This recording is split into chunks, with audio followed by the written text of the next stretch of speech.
श्री स्वामी समर्थ. मी सेजल. तुमच्या सर्वांचं माझ्या यूट्यूब चॅनलवरती स्वागत आहे. इथे मी अस्तर डबल फोल्ड करून घेतलेला आहे. आपल्याला ब्लाऊजची रेडी लेंथ हवी आहे 13, तर 1 इंच मार्जिन घेऊन 14 इंचावरती टिक केलेला आहे. शोल्डर आपण घेतलेला आहे 5 इंच आणि आर्महोल देखील 5 इंच घेतलेला आहे. गळा रुंदी घेतलेली आहे 2 इंच आणि गळा उंची देखील 2 इंच घेऊन गोलाई दिलेली आहे. तुम्हाला पाहिजे तो आकार तुम्ही देऊ शकता. तर हे आपण बॅक पार्टसाठी केलेलं आहे. पुढे आपण फ्रंट पार्टसाठी गळा वाढवणार आहोत. तर इथे आपली कमर आहे 28 इंच. 28चा चौथा भाग 7 + 1 इंच मार्जिन. आपली छाती आहे 30 इंच, तर 30चा चौथा भाग 7.5 + 1 इंच मार्जिन ह्याच्यामध्ये आपण ॲड केलेली आहे. 1 इंचावरती आर्महोल ड्रॉ करून घेतलेला आहे. आर्महोलला गोलाई दिलेली आहे.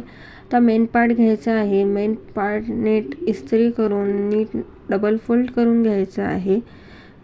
इथे मी नीट करून घेतलेला आहे.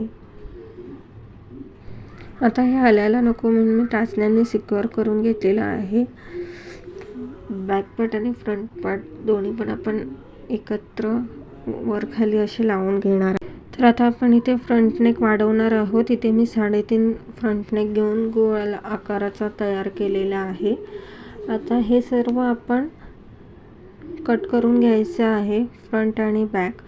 मी समजलं पाहिजे म्हणून बॅकवरती बी आणि फ्रंटवरती एफ लिहून घेतलेलं. मेन फॅब्रिक आणि अस्तर ओपन करून टाचण्यांनी सिक्युअर करून घ्यायचं आहे आणि आपण जिथे गळ्याची गोलाई दिलेली आहे त्याच्यावरती शिलाई मारून घ्यायची आहे.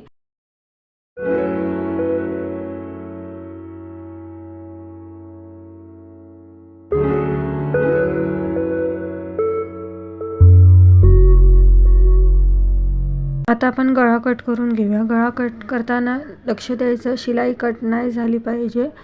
अर्धा इंच पुढून गळा कट करायचा आहे आणि गळ्याचे इथे छोटे छोटे कट्स मारायचे आहेत, म्हणजे फिनिशिंग पण चांगली येते. आपण पलटी करून घ्यायचं आहे.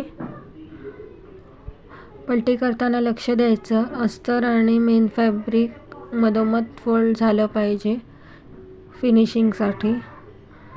मग आपण साईडनी पण चारी साईडनी शोल्डरच्या इथून आर्महोलच्या इथून शिलाई करून घ्यायची आहे.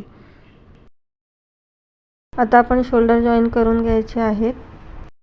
आता आपण स्लीव्स कटिंग करून घ्यायची आहे. व्हिडिओमध्ये दाखवल्याप्रमाणे बॅक पार्ट आणि फ्रंट पार्टचा आर्महोल एकत्र ठेवून टिक करून घ्यायचं आहे. मार्जिनपर्यंत टिक करून घेऊन पुढे वाढवायचं आहे. नीट शेप द्यायचा आहे. आता आपण इथे स्लीव्सची उंची घेतलेली आहे 4. फोल्ड करण्यासाठी 1 इंच वाढवून घेतलेला आहे. खाली फोल्डिंगसाठी 5 इंच टोटल घेतलेली आहे. आता हे कट करून घ्यायचं आहे.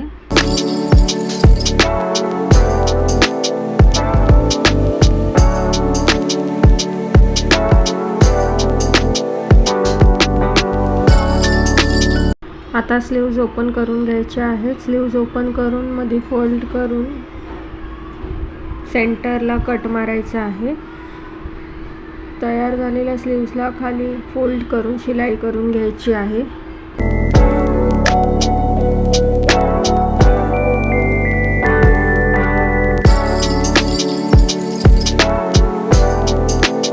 आता आपण स्लीव्स जॉईन करून घ्यायचे आहेत. स्लीव्स जॉईन करताना मधून एका साईडला नंतर दुसऱ्या साईडला असे स्लीव्स जॉईन करायचे आहेत, म्हणजे स्लीव्स कमी जास्त होणार नाहीत. आता इथे आपण अस्तर कट करून घेतलेला आहे. अस्तरची रुंदी घेतलेली आहे 32 आणि उंची घेतलेली आहे 20.5.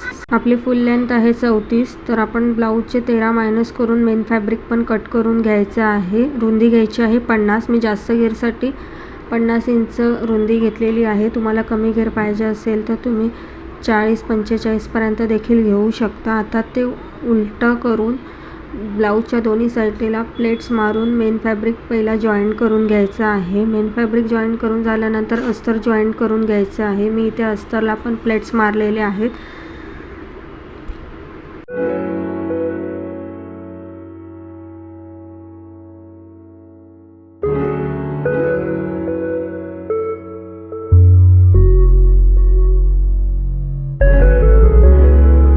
आता आपण तयार झालेल्या फ्रॉकला दोन्ही साईडनी शिलाई मारून घेणार आहोत.